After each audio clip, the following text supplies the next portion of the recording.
এটা হচ্ছে আমাদের অনেক প্রিয় একজন ডিরেক্টর বদিউল আলম খোকন ভাই, ওনার ছবি। যেহেতু আগে আমি ওনার দুইটা ছবিতে কাজ করেছি, এখানে মিশা ভাই আছে, নতুন প্রযোজক এবং হিরো মুন্না খান উনি আছেন। তো ওনার সম্পর্কে আমি এত বেশি কিছু জানি না, এত কিছু বলতে পারবো না।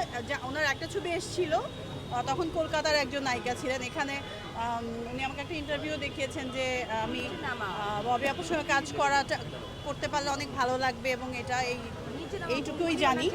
খোকন ভাই যখন আমাকে বললো যে ববি আমরা একটা স্ক্রিপ্ট নিয়ে একটু বসতে চাই, নায়ক হচ্ছে অমুক, নতুন একজন নায়ক।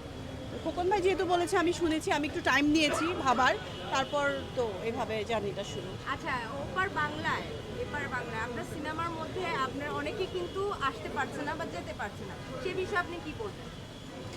এই বিষয়ে আসলে আমার কিছু বলার নেই। যখন খুব আসছিল তখনও বলার ছিল না, এখন আসতে পারছে না, এখনও কিছু বলার নেই। আপনার নিজের ওপার বাংলায় যে সিনেমাগুলি হয় সে সম্পর্কে আপনি কি বলবেন? আপনার কি ইচ্ছা আছে?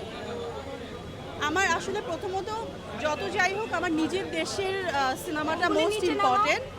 নিজের দেশের মানুষ ইম্পর্টেন্ট, অডিয়েন্স ইম্পর্টেন্ট, নিজের দেশের সিনেমা আগে ইম্পর্টেন্ট, তারপর আসলে অন্যটা ভাবা। যেহেতু আমাদের এখন একটা ট্রানজিশন পিরিয়ড যাচ্ছে, একটা ক্রান্তি লগ্ন, এখানে নিজের দেশের সিনেমা নিয়ে ভাববার প্রয়োজনটা বেশি আমাদের সবার। তবে আপু, আপনার ড্রেস আপ সেন্স আমি দেখেছি, খুবই সুন্দর। থ্যাংক ইউ সুইটহার্ট, এটা আমি শুনতে চাই, কারণ আমি এটা তো অনেক এফোর্ট দেই। ওকে, হ্যাঁ, আপনার সাজগোজ, ড্রেস আপ সেন্স দিনকে দিন অনেক সৌন্দর্যের দিকে যাচ্ছে। একজন আর্টিস্ট হিসেবে নিজেকে প্রতিদিন কতটুকু গ্রুমিং করছেন?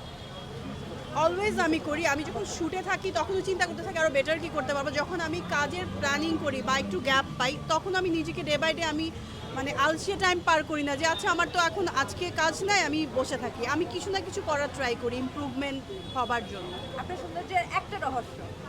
সবার ভালোবাসা। আমি খুব ইমোশনাল একটা মানুষ, আমাকে একটু পাম দিলেই আমি পড়ে যাই।